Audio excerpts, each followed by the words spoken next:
ಬನ್ನಿ ಸ್ನೇಹಿತರೆ, ನಮ್ಮ ನಮಸ್ತೆ ಹಿಂದೂಸ್ತಾನ್ ಮೈಸೂರು ಮತ್ತು ಉದಯ್ ಹಿಂದಿನ ಎಪಿಸೋಡ್ಗೆ ಎಲ್ಲರಿಗೂ ಸ್ವಾಗತ ಸುಸ್ವಾಗತ. ನೋಡಿ, ನಮ್ಮ ಸರ್ಕಾರಗಳೇ ಕೇಂದ್ರ ಸರ್ಕಾರ ಮತ್ತು ರಾಜ್ಯ ಸರ್ಕಾರಗಳು ದೇಶದ್ರೋಹದ ಕೆಲಸ ಮಾಡ್ತಾ ಇದೆಯಾ ನಂಬರ್ 1.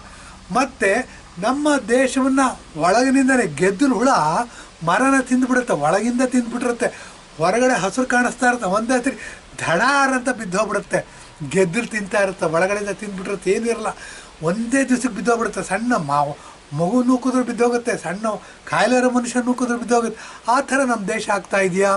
ಅಥವಾ ನಮ್ಮ ದೇಶ ಹುಚ್ಚು ಮುಂಡೆ ಮದುವೆಯಲ್ಲಿ ಉಂಡೋನಿಗೆ ಜಾಣ ಸ್ವರ್ಗ ಆಗಿದ್ದಾಗಿದೆಯಾ? ವಿನ್ಸ್ಟನ್ ಚರ್ಚಿಲ್ ಹೇಳಿದ್ರಂತೆ, rogues and rascals will rule the country. India ದೇಶಕ್ಕೆ ಸ್ವಾತಂತ್ರ್ಯ ಕೊಡೋದಕ್ಕೆ ಕಾಲ ಪಕ್ವವಾಗಿಲ್ಲ, ಬೇಡ ಅಂದ್ಬಿಟ್ಟು ಅಂತಂದ್ಬಿಟ್ಟು ಏನಾಗ್ಬಿಟ್ಟಿದೆ. ಮೇಲ್ವರ್ಗದ ಜನ ಅಂತ ಹೇಳ್ತೀವಿ. ಮೇಲ್ವರ್ಗದ ಜನ ಏನು ಮಾಡ್ತಾರೆ? ಎಲ್ಲರೂ ಇಂಜಿನಿಯರ್ ಡಾಕ್ಟರ್ಸ್ ಆಗ್ತಾರೆ.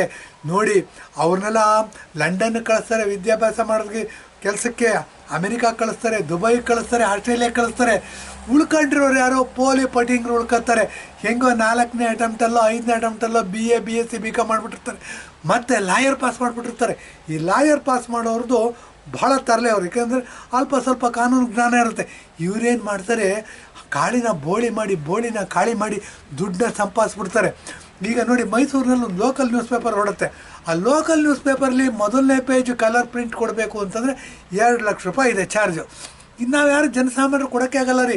ಸೊ ಯಾರು 2 ಲಕ್ಷ ರೂಪಾಯಿ ಕೊಟ್ಟು ಅಡ್ವರ್ಟೈಸ್ಮೆಂಟ್ ಕೊಡ್ತಾನೆ, ಅವನೇ ಹೀರೋ ಆಗ್ಬಿಡ್ತಾನೆ, ಅವನೇ ಲೀಡ್ರ್ ಆಗ್ಬಿಡ್ತಾನೆ, ದೊಡ್ಡ ಲೀಡ್ರ್ ಆಗ್ಬಿಡ್ತಾನೆ. ಈ ಥರ ಒಂದು ಟ್ರೆಂಡ್ ಬೆಳೀತಾ ಇದೆ. ಏನಾಗುತ್ತೆ ಅಂದರೆ, ಈ ಥರ ಟ್ರೆಂಡ್ ಹೇಗೆ ಬೆಳೀತಾ ಇದೆ ಅಂತ ಹೇಳ್ತೀನಿ. ಈಗ ನೋಡಿ, ಲೋಕಸಭಾ ಎಲೆಕ್ಷನ್ನು ಇನ್ನು 6 ತಿಂಗಳಿದೆ.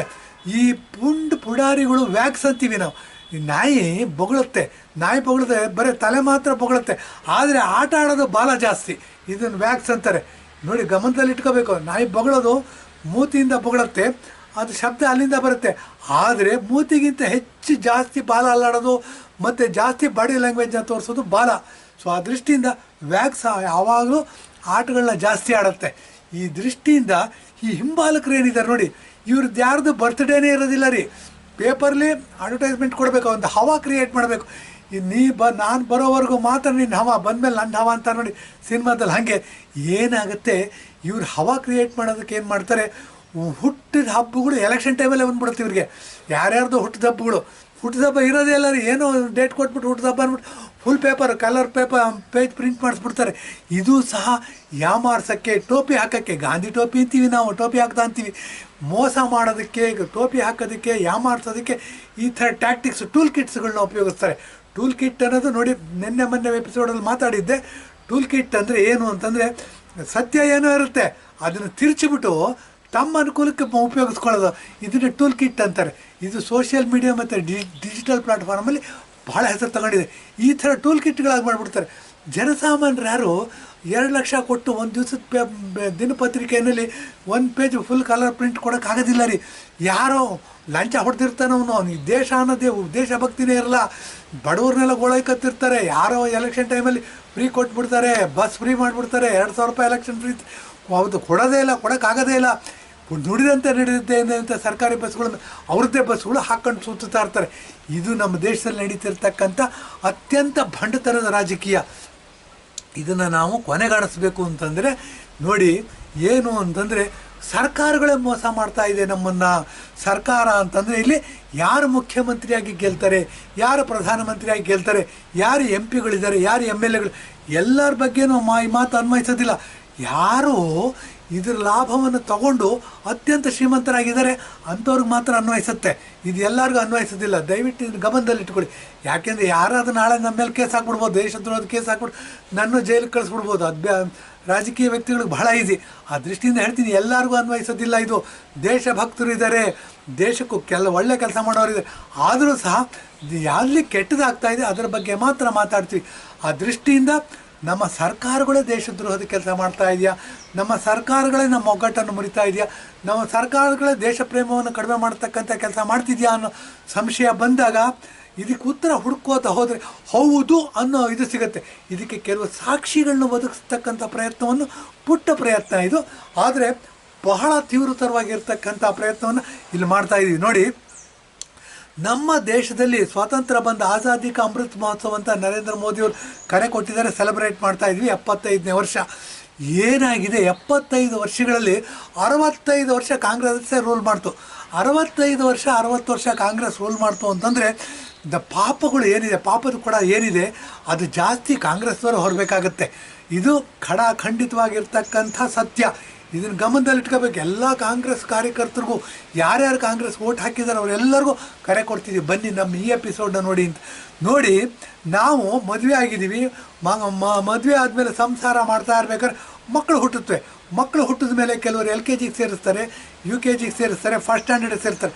ಫಸ್ಟ್ ಸ್ಟ್ಯಾಂಡರ್ಡ್ ಮಾತ್ರ ಲೆಕ್ಕಕ್ಕೆ ಬರುತ್ತೆ ನಮ್ಮ ಕರ್ನಾಟಕದಲ್ಲಿ ಪ್ರೆಸೆಂಟಲ್ಲಿ.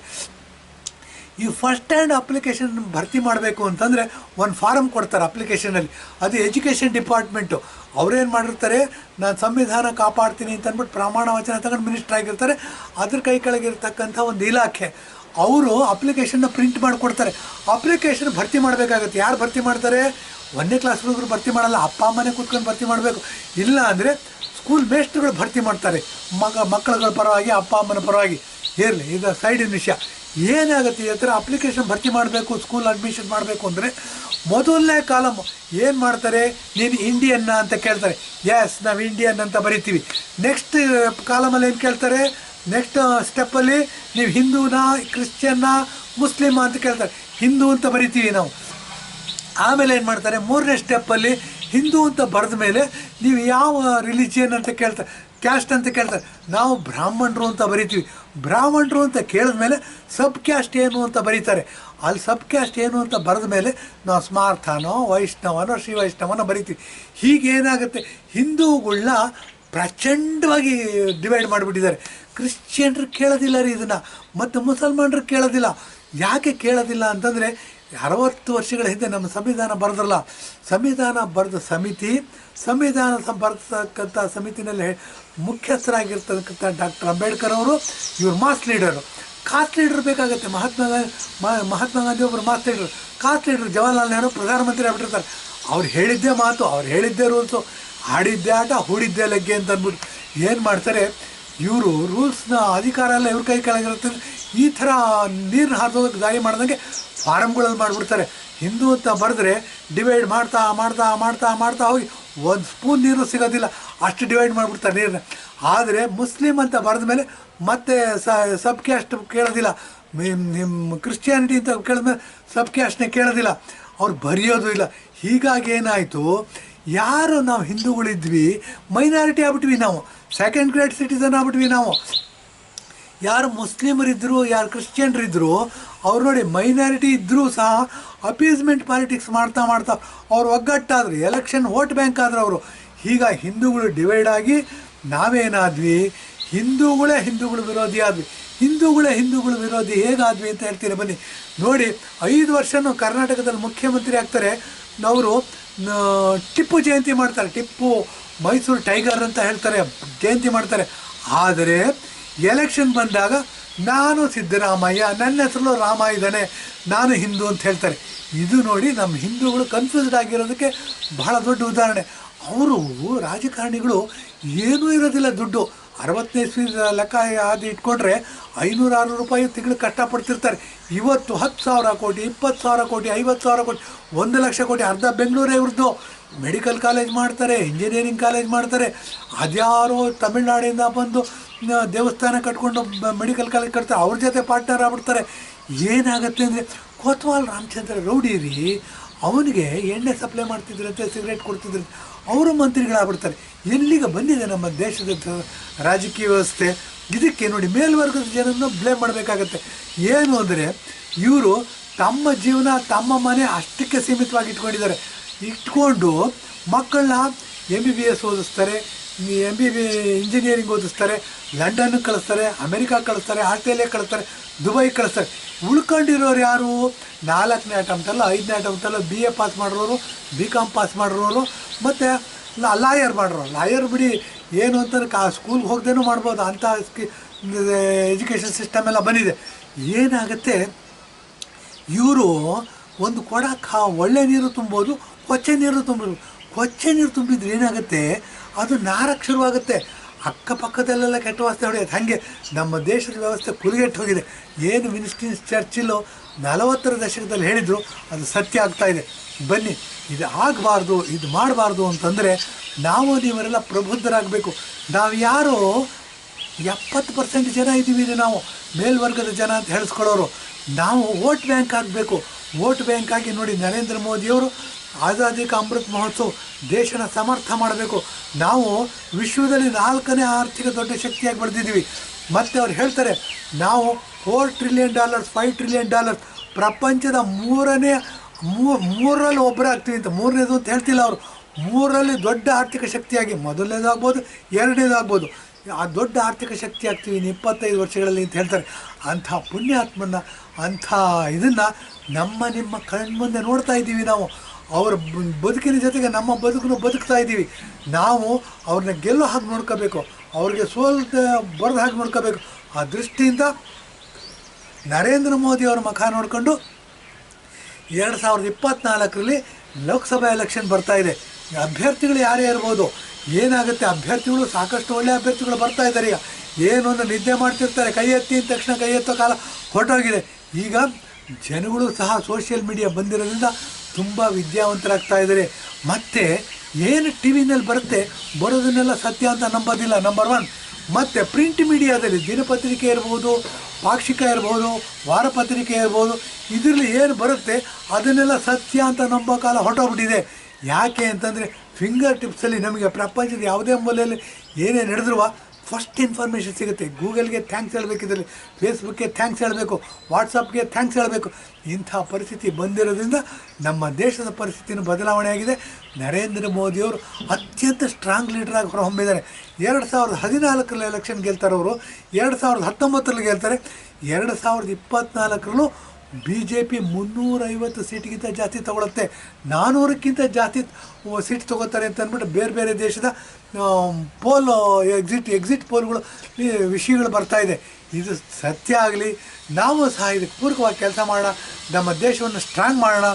ಮಾಡಿದ್ದು ಮಹಾರಾಯ, ಕಾಸಿದ್ದರೆ ಕಾಯಕವೇ ಕೈಲಾಸ, ಕೈ ಕೆಸರಾದರೆ ಬಾಯಿ ಮೊಸರು ಅಂತ ಹೇಳ್ತೀವಿ. ಯಾರು ರಾಜಕೀಯ ವ್ಯಕ್ತಿಗಳಿದ್ದಾರೆ ಇವ್ರನ್ನ ಮ್ಯಾನೇಜ್ ಮಾಡಿ ಅಂತ ಕಳಿಸೋದು. ದುಡಿಯೋ ಶಕ್ತಿಗಳಿಗೆ, ವಿದ್ಯಾವಂತರಾಗಿರ್ತಕ್ಕಂಥ ವಿದ್ಯಾವಂತರಿಗೆ ಕೈಗಳಿಗೆ ಕೆಲಸವನ್ನು ಕೊಡಬೇಕು. ಅದು ಬಿಟ್ಬಿಟ್ಟು ಇವರು ಫ್ರೀ ಬಸ್ ಮಾಡಿದೆ, ಎಲೆಕ್ಟ್ರಿಸಿಟಿ ಫ್ರೀ ಕೊಟ್ಟೆ, ಮತ್ತು ಶ್ರೀ ಭಾಗ್ಯ ಕೊಟ್ಟೆ, ತಿಂಗಳಿಗೆ 2,000 ಕೊಟ್ಟೆ ಅಂತ ಹೇಳ್ಕೊಂಡು ಇವರು ಎಲ್ಲಿಂದ ತರ್ತಾರೆ ರೀ? ಇವ್ರು ದುಡ್ಡನ್ನ ಜೋಬಿಂದ ತರ್ತಾರ? ನಮ್ಮ ದೇಶದಲ್ಲಿ ಟ್ಯಾಕ್ಸ್ ಕಟ್ಟೋರು ದುಡ್ಡು, ಅದನ್ನು ಅಳಿಯ ದಾನ ಮಾಡ್ದ ಅಂತಂದರೆ 1 ವರ್ಷ ನಡೀಬೋದು, 6 ತಿಂಗಳು ನಡೀಬೋದು. ಲೋಕಸಭೆ ಎಲೆಕ್ಷನ್ವರೆಗೂ ನಡೆಯೋದಿಲ್ಲ ಕರ್ನಾಟಕದಲ್ಲಿ ಈ ಪುಕ್ಸಟೆ ಭಾಗ್ಯಗಳು. ಇದನ್ನು ಗಮನದಲ್ಲಿ ಇಟ್ಕೊಳ್ಳಿ. ಪುಕ್ಸಟೆ ಭಾಗ್ಯ ಎಲ್ಲಿವರೆಗೂ ತೊಗೋತೀರಾ? ಬರ್ಬಾದಾಗ್ತಿದ್ದೀರಾ ನೀವು. ನಾವು ಕಷ್ಟಪಟ್ಟು ದುಡಿಯೋಣ, ನಾವು ಕಷ್ಟಪಟ್ಟರೆ ನಾವು ಸ್ಟ್ರಾಂಗ್ ಆಗ್ತೀವಿ. ನಾವು ಸ್ಟ್ರಾಂಗ್ ಆಗಿದ್ರೆ ದೇಶ ಸ್ಟ್ರಾಂಗ್ ಆಗುತ್ತೆ. ನರೇಂದ್ರ ಮೋದಿಯವರ ಏನು ಕನಸು ಕಾಣ್ತಾ ಇದ್ದಾರೆ ಅದನ್ನು ನನಸು ಮಾಡ್ತಕ್ಕಂಥ ಒಂದು ಸುವರ್ಣ ಅವಕಾಶ ನಿಮಗೆಲ್ಲರ ಮುಂದೆ ಬರ್ತಾಯಿದೆ. 2024ನೇ ಇಸ್ವಿ ಏಪ್ರಿಲ್ ಮೇ ಜೂನ್ನಲ್ಲಿ ಎಲೆಕ್ಷನ್ ಬರುತ್ತೆ.